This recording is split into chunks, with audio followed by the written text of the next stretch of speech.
Ant-Man and the Wasp Quantumania. The beginning of Phase 5 of the Marvel Cinematic Universe is finally out on Disney Plus and digital platforms and on Blu-ray and DVD if you guys are still saving that. So let's talk about it.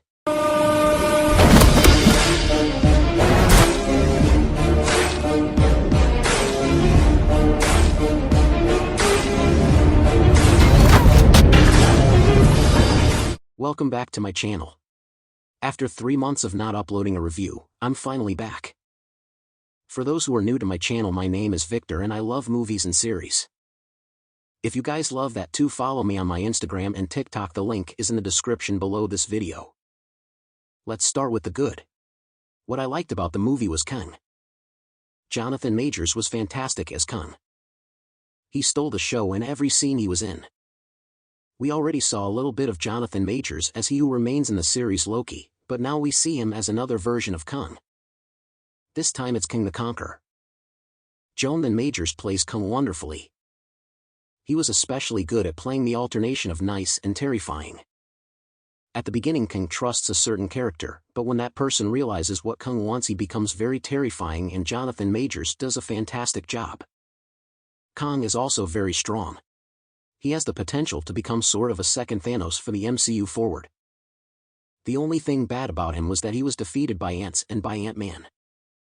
This was especially bad because he made it clear in the movie that he killed many Avengers, including Thor, and a much weaker character Ant-Man can defeat him.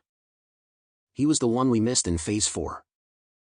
As you know, there are 2 Avengers movies coming up in which the Avengers will face off against Kang and his many variants.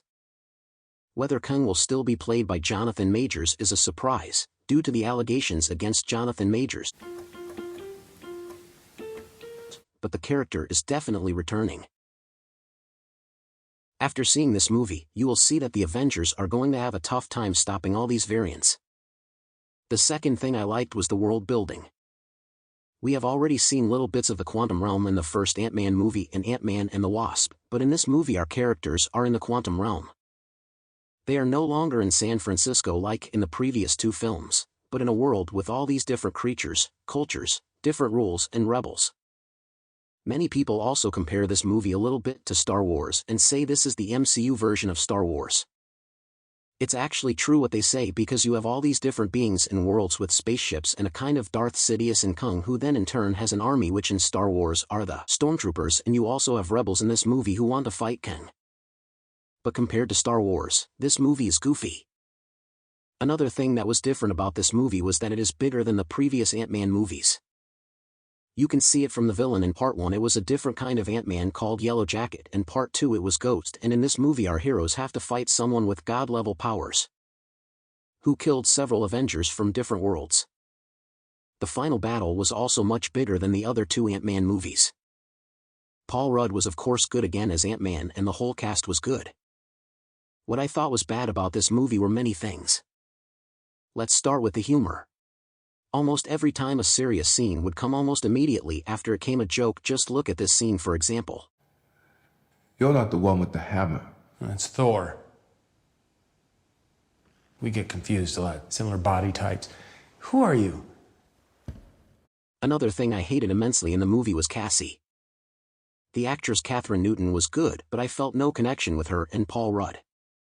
This was the case in the previous 2 films. Their Cassie was played by Abby Ryder Forston, and in Endgame by Emma Furman, who I liked better as Cassie. Also, she was very poorly written. When there was an action scene she had to call her father for help every time. The movie was also a little rushed. The movie only lasted 2 hours, which is normal for an Ant-Man movie, but not with this movie. They wanted to make it a very big epic movie, and for that 2 hours was too short.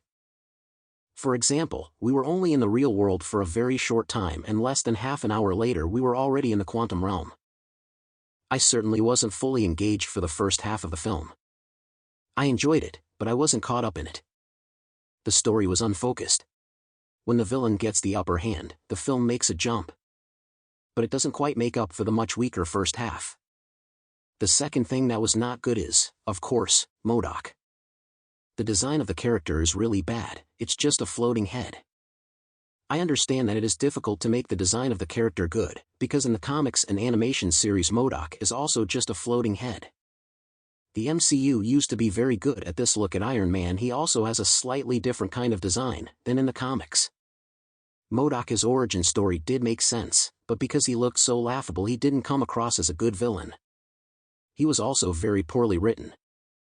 I found the worst scene of him saving everyone and calling himself an Avenger. I also thought Cassie's advice to MODOK was very bad. I don't know, just don't be a dick. I'm such a dick. Never too late to stop being a dick. Finally, what I especially hated in the movie were the characters in the quantum realm. Then of course I mean the rebels, like the character with holes in Gentora. They were just very goofy. The whole movie was very goofy. What I also missed in the movie was the epicness. If you look at the trailers, the movie feels epic, but unfortunately the movie is not. The only scene that did feel epic was this scene.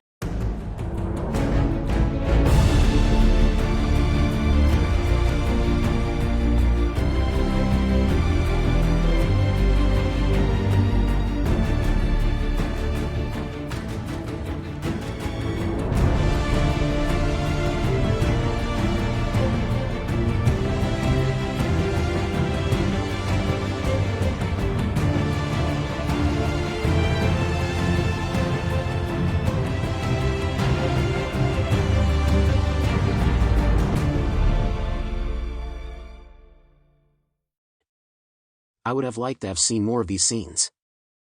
I would have liked in this movie for Jonathan Majors King to use his powers more. The writing in this movie was just bad. The lines were very goofy. The ending of the movie was also much worse than I expected. The ending also seems to be gearshot because the script was leaked, but they could have just left the original ending in the movie better. Then King really came across as much more terrifying. In the original ending, Scott and Hope got stuck in the quantum realm after Hope returned to save Scott. Jonathan Majors King would survive and go after anyone who banished him. This ending felt much more like a good ending for a trilogy. In the MCU, the hero usually loses something, like in Iron Man 3, Tony loses his arcade reactor. In Captain America Civil War, Steve loses his shield.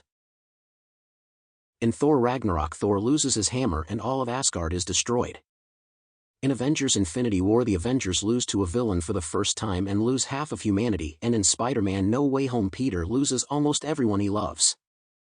If the original ending stayed, it would have been a great ending for the trilogy, but no, the writer Jeff Loveness had to write a happy ending. This movie was really a cash grab because the movie no longer felt like an Ant-Man movie, and this movie was just a setup for the new villain Kang. Before I rate this movie, click the subscribe button and do the thumbs up, I will really appreciate it.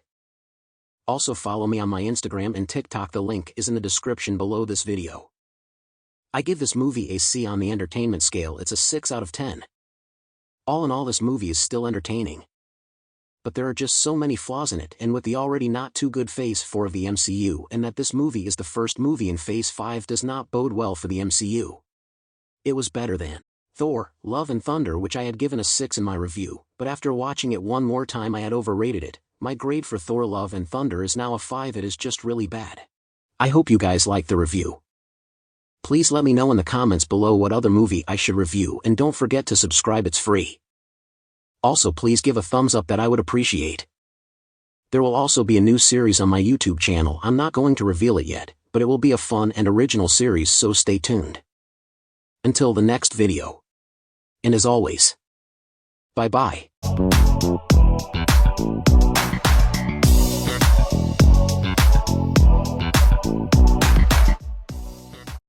Hey YouTube fans, but it's me, Paul Rudd.